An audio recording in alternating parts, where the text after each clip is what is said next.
Hello friends, okay jobs के online platform पर आपका एक बार फिर स्वागत करता हूं।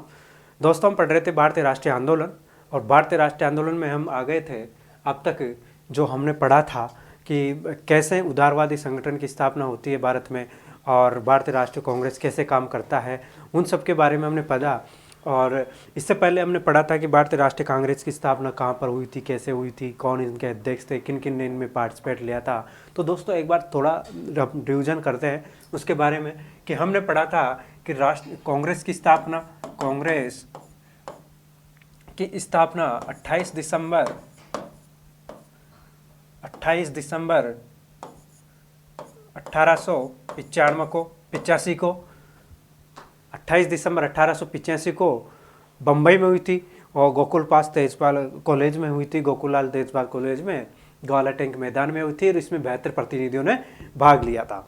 और इसमें क्या हुआ था कि कांग्रेस के जो मेन टॉप लीडर थे उन्होंने भाग लिया था, जैसे दादा भाई नौरोजी थे, और इसके जो प्रारंभिक अध्यक्ष थे वो उमेश चंद्र बनर्जी थे। इसके बाद में और उमेश चंद्र बनर्जी थे, और इसमें और भी बहुत सारे जो प्रोमिनेंट लीडर्स थे, जैसे गोपाल कृष्ण गोखले हो गए, उन सब ने इनमें बाद में भाग लिया था। गोपाल कृष्ण गोखले 1888 के बाद से इसके सदस्य बनते हैं, फिर भाग लेते हैं। तो इस प्रकार से हम देखते हैं कि भारतीय राष्ट्रीय कांग्रेस की स्थापना होती है, जिसकी प्रथम अध्यक्ष कौन थे? उमेश चंद्र बनर्जी। उमेश चंद्र बनर्जी थे। स्थापना किसने की थी इसकी? एवो ह्यूम द्वारा स्थापना की गई थी। एवो ह्यूम के द्वारा कांग्रेस की स्थापना की गई। इस प्रकार जब कांग्रेस की स्थापना की गई तो इसमें बम्बई में अधिवेशन हुआ था, और क्योंकि बम्बई में क्यों नहीं हुआ था ये भी चीज़ देखने वाली थी। बम्बई में क्यों हुआ था और पूना में जो प्रस्तावित था वो क्यों नहीं हुआ था, ये देखने वाली है। पूना में एक्चुअली क्या है, प्लेग फैल गया था, इस कारण से इन्होंने स्थान को स्थानांतरित करना पड़ा और बम्बई में कर दिया। भारतीय राष्ट्रीय कांग्रेस का जो पहले नाम था वो भारतीय राष्ट्रीय संघ था। भारतीय INC जो था, इंडियन नेशनल कांग्रेस का जो नाम था भारतीय राष्ट्रीय संघ था। लेकिन दादा भाई नौरोजी के सुझाव पर दादा भाई नौरोजी के सुझाव पर इसका नाम क्या कर दिया? भारतीय राष्ट्रीय कांग्रेस कर दिया। तो INC इसका नाम हो गया था। तो ये ध्यान देने की बात है कि भारतीय राष्ट्रीय कांग्रेस का प्रारंभिक नाम जो एवो ह्यूम द्वारा सुझाया गया था 1884 में, वो तो था भारतीय राष्ट्रीय संघ। दादा भाई नौरोजी ने इसका नाम दिया भारतीय राष्ट्रीय कांग्रेस, जो अभी है।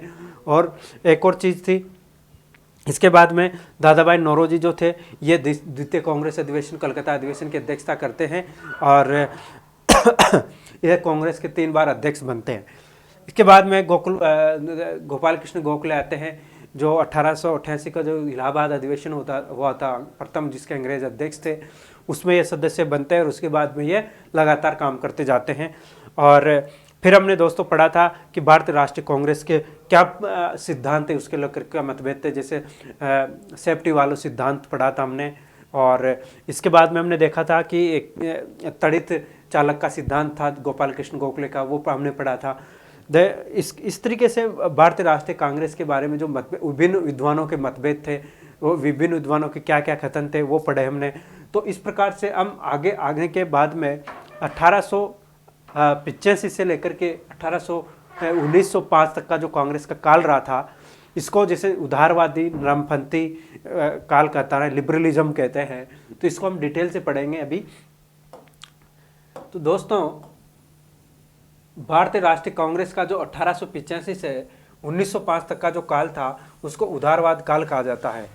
इस उदारवाद काल में इनकी जो काम करने का जो तरीका था वो प्रार्थना पत्रों के माध्यम से और अनुनय विनय के माध्यम से किया जाता था। इसके विभिन्न चरणों को हम एक एक करके पढ़ेंगे। जैसे इसका परिचय देखेंगे पहले कि नरमपंथी क्या होता है, उदारवादी के कौन थे।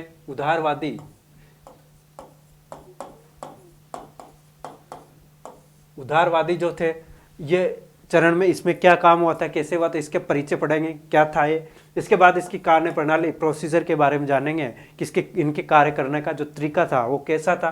फिर देखेंगे कि मैन की लीडर्स जो मुख्य नेता थे इनके, उनके बारे में हम पढ़ेंगे।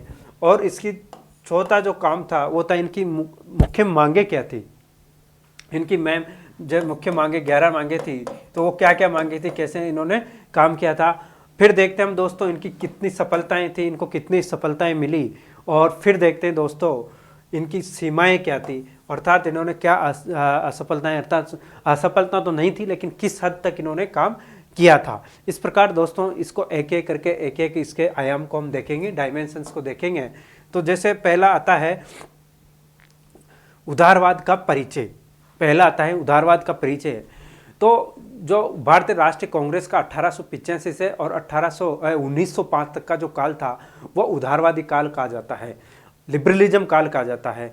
और इसको इसलिए कहा जाता है क्योंकि इनका जो काम करने का तरीका था वो प्रार्थना और याचिका के माध्यम से कहा जाता था, इसलिए इसको याचिका संस्था, इस काल को जो कांग्रेस काम करती थी उसको एक याचिका संस्था के नाम से भी पुकारा गया था। फिर विपिन चंद्र पाल के द्वारा, बाल गंगाधर तिलक, ये सब लोग इसको कहते थे। इसके बाद में जो उदारवादी थे इन्होंने कैसे विरोध किया, एक्चुअली क्या नाम, ये उदारवाद जो नाम है हम देखेंगे कि उदारवाद क्या होता है दोस्तों। उदारवाद क्या है, तो इसके बेसिक आधार क्या था कि इसको उदारवाद कहा जाता है। क्यों उदारवाद कहा जाता है, तो दोस्तों हम देखते हैं भारतीय राष्ट्रीय कांग्रेस के उदारवाद, इसके बाद में आता है उग्रवाद, इस उग्रवाद भी आता है, फिर क्रांतिकारी काल आता है और आता है गांधीयन एरा, गांधीयन काल। तो अब जब इन सब ये जो जितने भी एज थे, उग्रवाद, उदारवाद, उग्रवाद, क्रांतिकारी काल और गांधीयन काल, इन सब का कहने का कहीं न कहीं एक आधार रहा होगा। और इन सब तीनों का आधार, उदारवाद का, उग्रवाद का, क्रांतिकारी का, इन सब का आधार जो था, ये आधार था कि ब्रिटिश सरकार द्वारा इनका, ब्रिटिश सरकार को का जो विरोध था इनके द्वारा कैसे किया जाता था। जैसे ये करते मान लो प्रार्थना पत्रों के माध्यम से या फिर प्रपोजल के माध्यम से करते थे। तो जो उग्रवादी थे वो इस तरीके से नहीं करते थे, वो सीधे एक्शन में काम करते थे, action in the sense aggressive रहते थे, हालांकि हिंसक नहीं होते थे। ये चीज़ नोट करने वाली है इसमें, उदारवाद और उग्रवाद में ये एक चीज़ नोट करने वाली है कि दोनों में, इसमें तो हिंसा थी नहीं, वैसे भी उग्रवाद में भी हिंसा नहीं होती थी, जो एक्सट्रीमिस्ट थे। और इनमें क्या हिंसा नहीं होती थी, हालांकि ये क्या करते थे, निष्क्रिय प्रतिरोध, इनका जो विरोध करने का तरीका था, निष्क्रिय प्रतिरोध में ये विरोध करते थे। और निष्क्रिय प्रतिरोध मतलब passive resistance, passive resistant in the sense सरकार में ये रह करके काम नहीं करते थे, बल्कि जो उदारवादी थे ये सरकार में रहकर ही उनका विरोध करते थे, जबकि ये क्या करते थे, सरकार में न रह करके विरोध करते थे, बाहर से विरोध करते थे, और इसलिए इसको पैसिव रेसिस्टेंट, निष्क्रिय प्रतिरोध कहा जाता था। और जैसे इनके जो काम थे उग्रवादियों के, बहिष्कार, हड़ताल, स्वराज्य, स्वशासन, इस तरह की दुकानों पे धरना देना, हड़तालें करना, और संरक्षणवाद, जो उद्योगों को संरक्षण देना, इस तरह की जो मांगे की गई थी वो थी। तो जो इनका विरोध था, इनका जो बेसिक काम था वो सक्रिय प्रतिरोध था, एक तरीके से सक्रिय प्रतिरोध, विरोध करने का जो काम करने का जो तरीका था वो सक्रिय प्रतिरोध था। और दोस्तों ये क्या करते थे, प्रार्थना पत्रों, समाचार पत्रों और प्रस्तावों के माध्यम से, जो मैंने बताया इस तरीके से सरकार का विरोध करते थे, प्रार्थना के माध्यम से, पत्रों के माध्यम से, प्रस्तावों के माध्यम से। तो ये समाचार सरकार को क्या क्या प्रार्थना लेटर लिख देते थे और या फिर समाचार पत्र में अपनी जो मांग होती थी उनको प्रकाशित करवा देते, सरकार को एक प्रपोजल भेज देते थे कि ये हमारी मांग है और इसको आप पूरा करना चाहिए। और मुझे लगता है तत्कालीन परिप्रेक्ष्य में हम देखें तो ये ही इसी तरीके से मांगे की जा सकती थी, इतना अग्रेसिवनेस नहीं किया जा सकता था, अपने आप को इतना उग्रवादी तरीके से नहीं किया जा सकता था जैसे उग्रवाद इसमें था, क्योंकि ये कांग्रेस के निर्माण का काल था, ये कांग्रेस का जो नींव बनाने का एक काल था। और जो भी संगठन होता है उसमें प्रारंभिक में इस तरह के जो नेता थे कांग्रेस के, यही काम करते, या किसी भी संस्था में अगर नेता होते तो वो इसी तरीके से काम करते हैं। इसलिए इस काल को जो था कांग्रेस का निर्माण काल या फिर कांग्रेस की नींव को मजबूत करने वाला काल कहा जाता है। और इसको विपिन चंद्रा जो थे मार्क्सिस्ट एक इतिहासकार है, बहुत बड़े विद्वान हैं, उन्होंने कहा था कि 1885 से और 1905 का जो 20 वर्षों का प्रारंभिक कांग्रेस का काल जो रहा है और राष्ट्रवाद के निर्माण का काल था। और जो प्रारंभिक जो राष्ट्रवादी थे इन्होंने निर्माण को एक अच्छे तरीके से किया था भारतीय राष्ट्रीय कांग्रेस को, और आगे जाके भारतीय राष्ट्रीय कांग्रेस ने देश को स्वतंत्रता दिलाए। तो दोस्तों ये था उदारवाद, और उदारवाद के तहत काम करने का जो तरीका था वो मैंने बताया आपको। ये सक्रिय प्रतिरोध के माध्यम से काम करते थे। सक्रिय प्रतिरोध मतलब क्या होता है? सक्रिय प्रतिरोध का मतलब होता है कि सरकार में रहकर ही उनका विरोध करना, अपनी मांगों को मनवाना, जबकि उग्रवादी जो थे वो निष्क्रिय प्रतिरोध का काम करते थे। निष्क्रिय प्रतिरोध के अनुसार लोगों की अपनी बातें मनवाते थे। हिंदी सेंस इसका मतलब था कि सरकार में बाहर रह करके, सरकार के ये लोग नहीं थे, जैसे इनमें एक नाम आता है विपिन चंद्र पाल, या फिर बाल गंगाधर तिलक, या फिर लाला लाजपत राय। ये लोग क्या करते थे? ये सरकार को सीधा एक्शन करते थे और सरकार को सीधा चैलेंज करते थे कि हमारी, जैसे इनकी क्या मांग करती थी, ये स्थानीय, ये अर्थात स्वशासन, ब्रिटिश सरकार के दिन लिमिट स्वशासन, सीमित स्वशासन की मांग करते थे। तो ब्रिटिश जो साम्राज्य से था, ब्रिटिश साम्राज्य के अधीन सीमित स्वशासन की मांग करते थे। ये सीमित स्वशासन की, ब्रिटिश सरकार के दिन सीमित स्वशासन की मांग करते थे ये लोग। जबकि उग्रवादी जो थे ये क्या मांग करते थे? उग्रवादी जो थे ये निष्क्रिय प्रतिरोध अर्थात ये पूर्ण स्वतंत्रता की मांग करते थे। और जब उग्रवाद हम पढ़ेंगे उसी टाइम पे स्वराज की, पूर्ण स्वतंत्रता की मांग की, इस तरह के जो प्रस्ताव होते हैं कांग्रेस अधिवेशनों में पास होते हैं। हालांकि इसी चीज़ को डिबेट को लेकर के एक बार कांग्रेस का विभाजन भी हो जाता है, लेकिन कहीं ना कहीं इनकी जो मांगे थी वो जायज़ थी, क्योंकि जो अब तक जो इनकी सफलताएं थी इतनी आशा अनुरूप नहीं मिली थी। तो इसको लेकर के तीव्र प्रक्रिया होती है। कांग्रेस को याचिका संस्था या फिर भीख मांगने वाली संस्था, इस तरह की उपाधियां भी बोल दी जाती है। कभी कभी कांग्रेस के सम्मेलनों को, जैसे अरविंद घोष जैसे नेता थे उग्रवादी, वो कहते थे कांग्रेस के सम्मेलन जो थे ना, ये उच्च वर्ग के वार्षिक मिलने के मेले हैं, मतलब इनको साल में एक बार मिलने के भेंट करने वाले एक सम्मेलन होते हैं, इस तरीके से इनको कह दिया गया था। तो दोस्तों ये था, ये ब्रिटिश साम्राज्य से स्थानीय स्वशासन जो था, लिमिट शासन की मांग करते थे, और उग्रवादी जो थे पूर्ण स्वराज्य की मांग करते थे। तो इस प्रकार उदारवाद ये था, इसको हमने डिटेल से देखा। ये इनका जो तरीका होता था शांतिपूर्ण तरीके से ही होता था, प्रार्थना, ये सब चीज़ें। मुख्य नेता आप देखेंगे कि इसके जो उदारवादियों के जो मुख्य नेता थे, जैसे गोपाल कृष्ण गोखले, फिरोज शाह मेहता हो गए, और दादाभाई नौरोजी जो मुख्य नेता थे ये हो गए, उमेश चंद्र बनर्जी तो थे ही। तो इस तरह के ये नेता थे। तो इन्होंने बहुत काम किया, जो मैंने बताया था। इनका काम था हड़ताल, बहिष्कार करना। फिर क्रांतिकारियों का काम था हिंसा का सहारा लेना, जैसे सुभाष चंद्र बोस, भगत सिंह, तीनों का मैंने आधार बताया था आपको, गांधी नेहरा का भी, क्रांतिकारी का भी।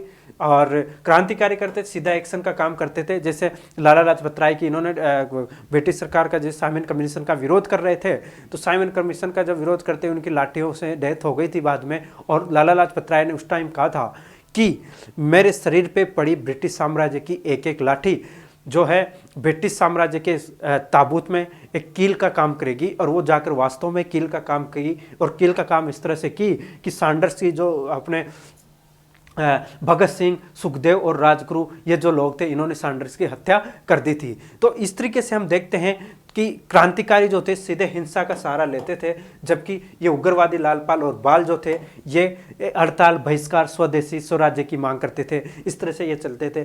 देन गांधीन जो इरा आता है, गांधीन इरा में जो उदारवादी जो थे अपने लिबरलिज्म,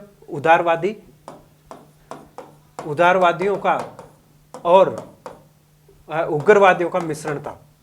क्योंकि हम देखते हैं कि गांधी जी हिंसा को कभी नहीं मानते थे, लेकिन जब 1942 का 12 छोड़ो आंदोलन होता है तो उस टाइम पे गांधी जी ने भी कह दिया था करो या मरो का नारा दे दिया था।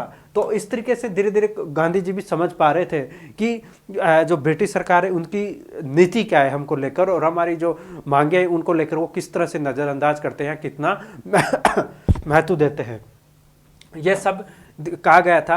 तो यह था गांधी नेहरा। अब आगे से देखें दोस्तों, तो आता है कि उदारवाद का क्या था एक्चुअली, ये उदारवाद में क्या प्रक्रियाएं होती थी, प्रोसीजर कैसे होता था, ये सब चीज़ें देखेंगे। तो दोस्तों हम देखेंगे उदारवाद में एक्चुअली क्या होता था। जो येवो ह्यूम थे ना, वो 1885 से, मैंने पहले बताया था कि 1885 से 1905 तक, येवो ह्यूम 1885 से 1905 तक कांग्रेस के सचिव रहे थे। जो कांग्रेस के सचिव थे 1885 से 1905 तक कांग्रेस के सचिव थे ये सचिव। एलन एक्टोवियम ह्यूम के द्वारा कांग्रेस की स्थापना की गई थी, लेकिन पहले अध्यक्ष उमेश चंद्र बनर्जी थे। तो बनर्जी तो अध्यक्ष रहे, लेकिन ये 1885 से 1905 तक सचिव रहे। तो इनकी जो कार्यशैली थी उनका भी प्रभाव कहीं ना कहीं उदारवाद, जो प्रारंभिक भारतीय राष्ट्रीय कांग्रेस के जो नेता थे उन पर पड़ा रहा, उनकी कार्यशैली पर प्रभाव रहा। फिर जो इनके जो नेता थे ना, वो पढ़े लिखे, अंग्रेजी शिक्षित और पाश्चात्य शिक्षा को मानने वाले मध्यम वर्गीय शिक्षित वर्ग के लोग थे, शहरी वर्गों के लोग थे। तो इनका क्या जो था, ये मांगे तो उठाते थे, उनके तरीके जो रहते थे वो करते तो थे, लेकिन क्या करते थे, ये जैसे आईसीएस की परीक्षा में सुधार की मांग करते थे, यह करते थे भारतीयों वे को खर्च करने, भारतीयों से जो पैसा खर्च किया जाता था, इंग्लैंड वाले जो लेके जाते थे उसको कम खर्च करने की मांग करते थे। ये इनकी मांगे होती थी कि हमें प्रशासनिक पदों में यानी कि विधायिका में हमें तवज्जो दी जाए।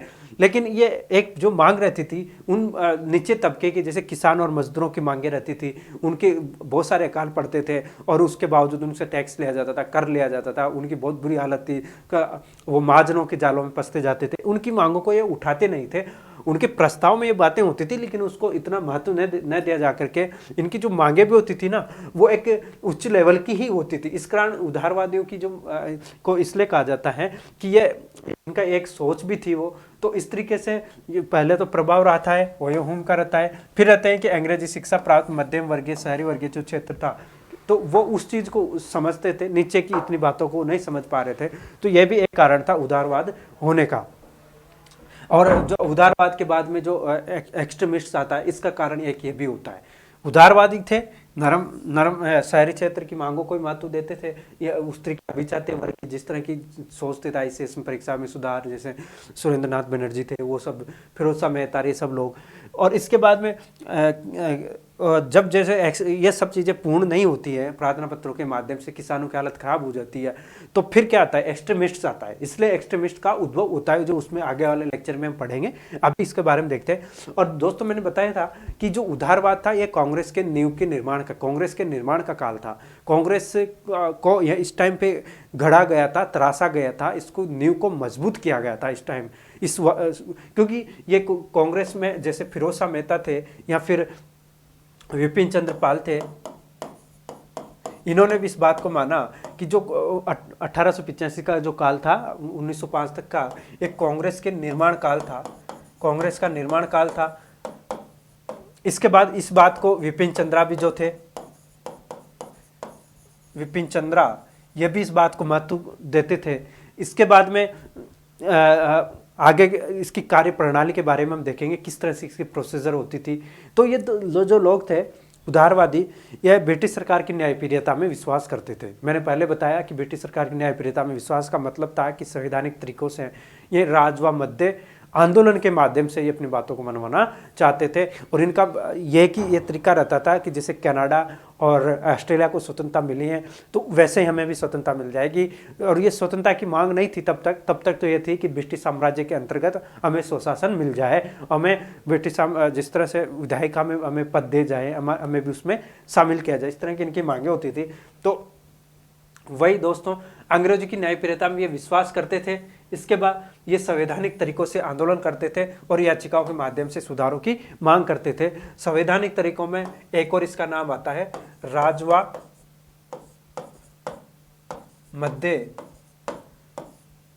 मध्य आंदोलन। जिनकी मांग करने का जो तरीका था, राज व मध्य आंदोलन, अर्थात ये अंग्रेजों की न्यायप्रियता में विश्वास करते, उनके स्वामित्व में रहते हैं, उनकी सरकार के अधीन रहते हुए ये सुधार की मांग करते थे। जो इनकी मेन मांग थी वो मैंने बता दी, अधीन सीमित स्वशासन, ब्रिटिश साम्राज्य के दिन सीमित स्वशासन की मांग। इन्होंने एक जो काम किया था दोस्तों, मैंने पहले बताया कि कांग्रेस के निर्माण का काल था, जब लोगों में इतनी जागरूकता नहीं थी और कम से कम मध्यम वर्ग के शिक्षित लोगों में भी इस तरह की जागरूकता नहीं थी। तो इन्होंने क्या किया, राजनीतिक जागरूकता का काम किया। लोगों में सबसे पहले जो काम किया उदारवादियों ने, वो राजनीतिक जागरूकता का काम किया, और राजनीतिक जागरूकता के माध्यम से लोगों में इन्होंने लोगों को बताया, मतलब जनता को बताया, सभी लोगों को बताया कि किस तरह से अंग्रेज भारतीयों का शोषण कर रहे हैं, भारतीय धन किस तरह से विदेशों में जा रहा है, किस तरह से भारत के व्यापार वाणिज्य नष्ट होता जा रहा है, और उनका किस तरह से भारत के जो बुनकर थे उनका शोषण किया जा रहा है। ये सब चीज़ें धीरे धीरे ये बताने लगे थे। तो राजनीतिक जागरूकता ही, और राजनीतिक जागरूकता का इन्होंने विकास किया। लोगों के समय आम जनता के सम्मुख इन्होंने बातों को मनवाना शुरू कर दिया। तो इसमें एक और बात आती है कि राजनीतिक जागरूकता में ब्रिटिश शोषणकारी नीतियों का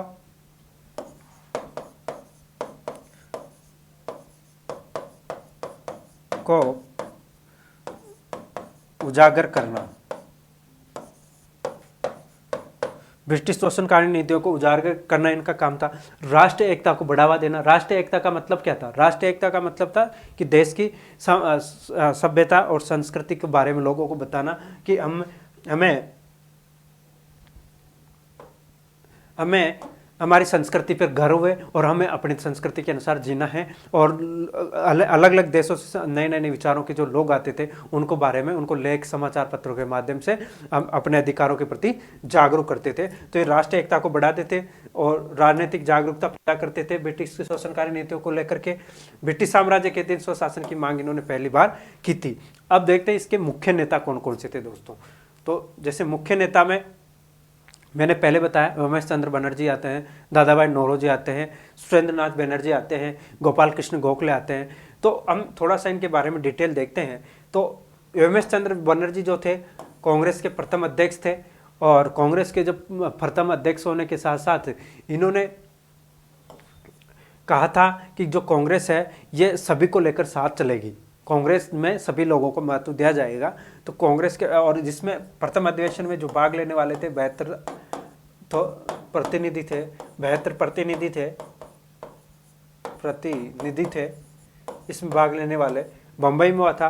फिर आते महत्वपूर्ण नेता दादा भाई नौरोजी ने 1900 के कलकत्ता अधिवेशन में भाग लिया था, और इसमें पहली बार स्वराज्य की मांग की गई थी। स्वराज्य की जो मांग की गई थी वो, अर्थात स्वराज्य का भी प्रयोग किया गया था, इसी अधिवेशन में किया गया था। लेकिन एक और चीज इंपॉर्टेंट है कि जो स्वराज्य की मांग की गई थी ना, या स्वराज्य का जो पहली बार प्रयोग किया था ना दादा भाई नौरोजी ने, वो इंडियन सोशलिस्ट कॉन्फ्रेंस में किया गया था। इंटरनेशनल सोशलिस्ट कॉन्फ्रेंस हुई थी 1904 में, उसमें पहली बार स्वराज्य का प्रयोग किया गया था। लेकिन कांग्रेस, ये क्वेश्चन पूछ लिया जाए कि कांग्रेस के किस अधिवेशन में पहली बार स्वराज्य का प्रयोग किया गया था, ये पूछा भी गया है पहले बहुत सारे कंपटीशन एग्जाम्स में। तो ये आ जाएगा इसका, कांग्रेस के कलकत्ता अधिवेशन में पहली बार स्वराज्य की मांग की गई थी, और उस अधिवेशन की अध्यक्षता की थी दादा भाई नौरोजी ने। उसी प्रकार एक और लीडर आते हैं, प्रोमिनेंट लीडर सुरेंद्र नाथ बनर्जी, जिसने इंडियन एसोसिएशन की स्थापना की थी, और बाद में इसका जो मर्ज है 1886 में, इसी में भारतीय राष्ट्रीय कांग्रेस में इसका मर्ज कर दिया जाता है। और ये सोशलिस्ट सामाजिक धार्मिक संस्थाएं स्थापित करते हुए लोगों में जागरूकता पैदा करते हैं, और बहुत ही अमेजिंग पर्सनैलिटी थी, बहुत ही विद्वान स्कॉलर थे। अब जो मेन प्रोमिनेंट लीडर आते हैं वो है गोपाल कृष्ण गोखले। गोपाल कृष्ण गोखले ने कांग्रेस के बनारस अधिवेशन 1905 की अध्यक्षता की थी। इन्होंने 1905 में सर्वेंट्स ऑफ इंडिया सोसाइटी की स्थापना की थी। सर्वेंट्स ऑफ इंडियन सोसाइटी की स्थापना जो मैं पहले बता चुका हूं, लेकिन ये एक तरीके से रिवीजन ही हो रहा है आप लोगों का। सर्वेंट्स ऑफ इंडियन सोसाइटी की स्थापना गोपाल कृष्ण गोखले द्वारा की गई। तड़ित चालक सिद्धांत जो कांग्रेस की स्थापना से संबंधित, मतभेद से संबंधित था, जब कांग्रेस के बारे में डिबेट होती थी तो उनमें जो तड़ित चालक सिद्धांत दिया था वो इन्होंने ही दिया था। और तड़ित चालक सिद्धांत क्या था दोस्तों, अपन ने पिछली कक्षा में बताया। तो क्योंकि जिस प्रकार से बिजली जो है मतलब जो बिजली, जो आसमानी जो बिजली होती है उसकी रक्षा तड़ित चालक जो उससे रक्षा करता है, उसी तरीके से जो भारतीय राष्ट्रीय कांग्रेस थे उसने इंडिया में चलने वाले मूवमेंट्स जो थे, राष्ट्रीय आंदोलन या फिर छोटे मोटे जितने भी आंदोलन थे उनको रक्षा की आईएनसी ने तड़ित चालक के रूप में। इस प्रकार से यह भारतीय राष्ट्रीय आंदोलनों की रक्षा करने वाला एक संगठन था, और उसी जैसे कि तड़ित चालक एक अपनी खुद की सुरक्षा करता है उसमें रहने वाले लोगों की। तो इस प्रकार इन्होंने तड़ित चालक का सिद्धांत दिया। फिर आता है हितवाद। हितवाद एक समाचार पत्र था इनका, साप्ताहिक, गोपाल कृष्ण गोखले का। ये भी क्वेश्चन पूछा गया है। अंग्रेजी साप्ताहिक था जिसमें ये लोगों को जागरूकता पैदा करते थे। एक इनका दैनिक समाचार होता था, दैनिक ज्ञान प्रकाश जो दैनिक था, इसमें पूछा जाता था। इसमें भी ये लोगों को दैनिक क्रिया प्रतिक्रियाओं के बारे में बताते रहते थे। और कांग्रेस का जो बनारस अधिवेशन हुआ था इसकी अध्यक्षता दादा भाई नौरोजी, गोपाल कृष्ण गोखले ने की थी। इसके बाद में हम देखते हैं अगले लेक्चर में इनकी मांगे क्या थी। इनकी मैं जो मुख्य मांगे थी दोस्तों वो 11 मांगे थी, और 11 मांगों में मैंने पहले बताया था कि ये इनकी जो मांगे थी ना वो भी क्या थी, अभिजातीय थी, शहरी मांगे थी। एक तरीके से शहरी मांगे थी। जैसे विधायिका में भारतीयों की भागीदारी में वृद्धि हो, तो ये क्या करते थे कि जो विधायिका थी उसमें भारतीयों को भागीदारी मिले, और इनके बाद भागीदारी भी मिली थी। भागीदारी का इनकी जो ये बाद में इनको बहस करने का भी मौका मिला था। इस प्रकार इनकी जो मांगे थी, पहली मांग थी विधायिका में भारतीयों की भागीदारी हो। दूसरी मांग थी ब्रिटिश साम्राज्य के अधीन ये स्वराज्य की मांग करते थे, जिसे कनाडा को, ऑस्ट्रेलिया को मिली थी, जो मैं पहले बता चुका था। फिर ये इन्होंने मांग की कि सिविल सर्विस सेवा जो थी उसमें सुधार किया जाए, और इसका आयोजन लंदन के साथ साथ इंग्लैंड में आयोजन करने के साथ साथ इसका आयोजन भारत में भी किया जाए। और जो इसकी उम्र जो थी, सुधार का मतलब था इसमें एक समय था जब सिविल सेवा में जो बैठने की जो उम्र सीमा थी ना वो 19 वर्ष कर दी गई थी घटा करके, तो इसको बढ़ाने के लिए इन्होंने आंदोलन भी किया था। फिर था कि आर्म्स एक्ट को खत्म करने की, आर्म्स एक्ट को जो खत्म कर दिया था एक्चुअली इन्होंने खत्म करने की मांग की थी इसके, क्योंकि ब्रिटिश सरकार ने आर्म्स एक्ट लेके आई थी, और आर्म्स एक्ट में क्या होता था कि कोई हथियार को नहीं रख सकता था। तो इन्होंने क्या किया कि इस एक्ट को खत्म करने के लिए एक आंदोलन शुरू किया। इसके बाद में इन्होंने क्या है कि नागरिक अधिकारों की मांग की। नागरिक अधिकारों में आप देखो दोस्तों, आजकल जो आप बार बार एक शब्द सुनते हो कि अभिव्यक्ति की आज़ादी, फ्रीडम ऑफ स्पीच, और एक विचार करने की स्वतंत्रता जो थी कांग्रेस ने उसी समय पे उठा ली थी जब इस इस्टेब्लिश होना ये अपने निर्माण काल में ही थी। तो नागरिक अधिकारों की मांग की गई थी इनके द्वारा, लिबरलिज्म के उदारवादियों के द्वारा, जिसमें संगठन बनाने की स्वतंत्रता दे दी गई थी, विचार करने की स्वतंत्रता मांग की गई थी, भाषण देने की स्वतंत्रता इनके द्वारा मांग की गई थी। फिर दोस्तों इनके द्वारा एक महत्वपूर्ण जो काम किया था ना वो था भारत से बाहर निकलने वाले धन के बारे में बताना। तो धन निष्कासन का सिद्धांत दादा भाई नौरोजी के द्वारा दिया गया था। ड्रेन ऑफ वेल्थ थ्योरी जो दी गई थी वो दादा भाई नौरोजी द्वारा दी गई थी। धन निष्कासन सिद्धांत को दादा भाई नौरोजी द्वारा दिया गया था, और इसमें बताया गया था अच्छे तरीके से कि भारत का जो धन है, भारत से जो पैसा है इंग्लैंड में जा रहा है और रुकना चाहिए। इसको बताने के लिए इन्होंने poverty and un British rule in India एक बुक लिखी थी। तो poverty and un British rule in India, poverty and British rule in India में इन्होंने बताया था। इसके बाद में एक और इनका डेप्ट in India, dept in India करके एक लेख प्रकाशित हुआ था लंदन में, उसमें भी इन्होंने बताया था कि भारतीय धन का निष्कासन किस तरीके से हो रहा था। फिर क्योंकि इन्होंने अंग्रेजों द्वारा जो बहुत सारा कर लगाया जाता था इनके द्वारा, उसको कम करने के, भू राजस्व कम करने की भी बाद में इन्होंने मांग की थी। नमक कर को कम करने की भी इन्होंने मांग की थी। तो जो बाद में दांडी मार्च भी होते हैं इसको लेकर के, उस तरीके की जो मांग थी स्टार्टिंग से करते आ रहे थे।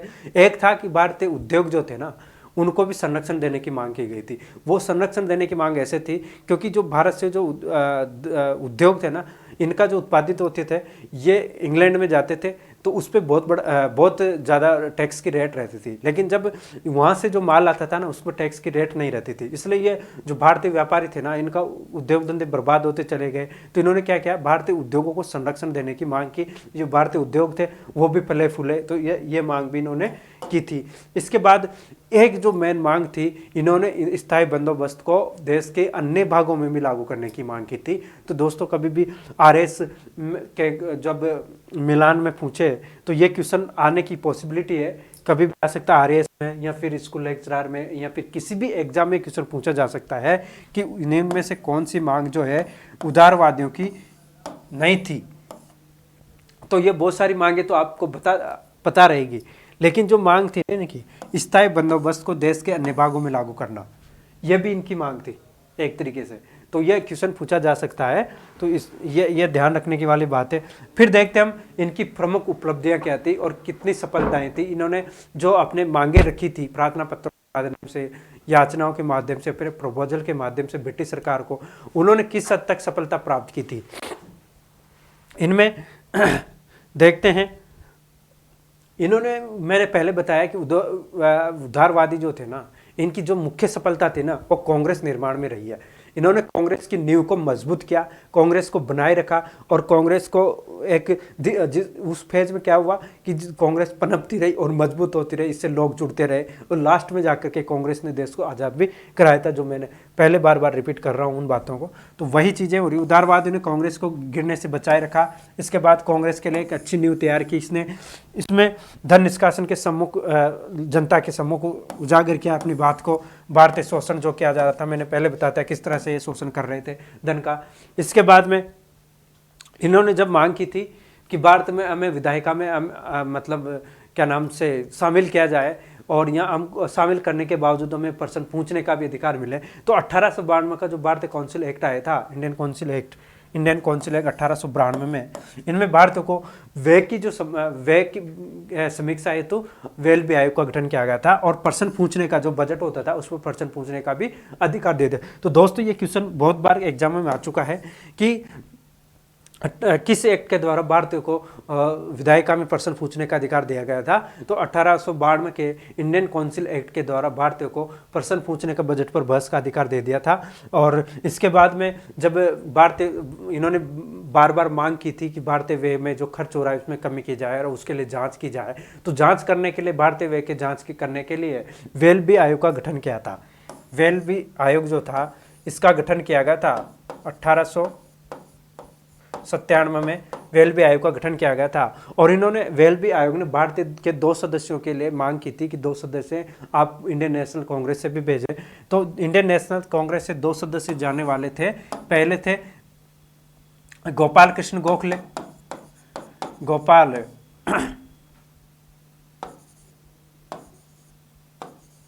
कृष्ण गोखले, फिर दूसरे थे दिनसा वाचा,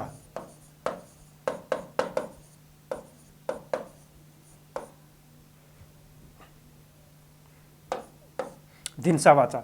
इस तरीके से भारतीय राष्ट्रीय कांग्रेस ने अपनी मांगों को मनवाने के लिए काम भी किया अलग, और इन्होंने अपनी मांगों को मनवा भी लिया, जिसे बजट पर बहस करने के लिए इनको मिली भारतीय व्यय की समीक्षा हेतु वेल्बी आयोग का गठन किया गया। इसके बाद में इन्होंने एक मांग की थी कि भारत में भी सिविल सर्विस जो परीक्षा थी वो उसका आयोजन किया जाता है। तो भारत में सिविल सर्विस परीक्षाओं का आयोजन करने के लिए लॉर्ड एचिंसन की अध्यक्षता में एक समिति का गठन किया गया 1886 में। यह क्वेश्चन भी पूछा दिया गया था, लॉर्ड एचिंसन समिति का संबंध किनसे है, तो सिविल लोक सेवा आयोग से संबंधित था।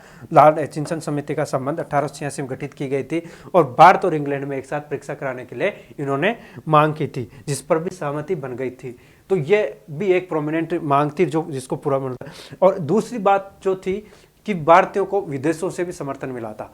विदेशों से समर्थन मिलने का कारण था कि भारतीय जो लोग थे ना, इंग्लैंड में, जैसे दादाभाई नौरोजी की लंदन में स्थापित की गई थी ईस्ट इंडियन एसोसिएशन, इसके बाद London Indian association, London society की स्थापना जो की गई थी वो दादाभाई नौरोजी द्वारा की गई थी, जिससे विदेशों को समर्थन मिला था, जिसमें जिसे इटली, जर्मनी, इन सबसे भारतीयों को समर्थन मिला था। आगे देखते दोस्तों, 18 मैंने पहले बता दिया 1892 के भारत परिषद अधिनियम के द्वारा बजट पर बहस करने का अधिकार, सीमित अधिकार मिला था। और इसी तरीके से इन्होंने क्या कहा था, विपिन चंद्र पाल ने भारतीय राष्ट्रीय कांग्रेस के बारे में क्या कहा था, या फिर इसके प्रारंभिक फेज के लिए कहा था, वो था 1885 से 1905 तक कांग्रेस का काल भारतीय राष्ट्रवाद में बीज बोने का समय था। 1885 से 1905 तक का काल भारतीय राष्ट्रवाद में बीज बोने का समय था, और आरंभिक काल के राष्ट्रवादियों ने यह बीज गहरे और अच्छे से बोए। मतलब ये था कि जो इन उदारवादियों की जो मांगे थी, कार्य करने के जो तरीके थे ना, वो तरीके अच्छे थे। इसकी तारीफ करते हुए विपिन चंद्र पाल बोलते हैं कि 1885 से 1905 तक का भारतीय राष्ट्रवाद का काल जो था, उसमें राष्ट्रवाद में बीज बोए गए थे, और जो बीज बोए गए थे राष्ट्रवादी द्वारा, वो गहरे और अच्छे तरीके से बोए गए थे, जिससे कांग्रेस की नींव मजबूत हुई और कांग्रेस ने जनता तक धीरे धीरे वो पनपती रही। इस प्रकार दोस्तों हम देखते हैं लास्ट में कि कांग्रेस की कुछ सीमाएं भी थी, उदारवादियों की कुछ सीमाएं थी। अब उदारवादियों की कुछ सीमाएं क्या थी, जैसे कि इन्होंने मांगे तो बहुत बड़े लेवल पे की थी। इनकी मांगे जो थी उच्च मतलब एक शहरी वर्ग, एलिट क्लास तक की मांगे की थी, नीचे तबके जैसे किसानों की मांगे नहीं की थी। तो इनकी एक सीमा तक वो इसलिए भी की गई थी क्योंकि क्या था कि ये उच्च वर्ग से ही आते थे, जनता इतनी जुड़ी नहीं थी, आम जनता इनसे धीरे धीरे नहीं जुड़ी थी, तो इनका जो दायरा था ना वो संकुचित दायरा था, मांगे भी संकुचित रहेगी। तो इस तरीके से इनके एक मांगे के बारे में हम देखते हैं।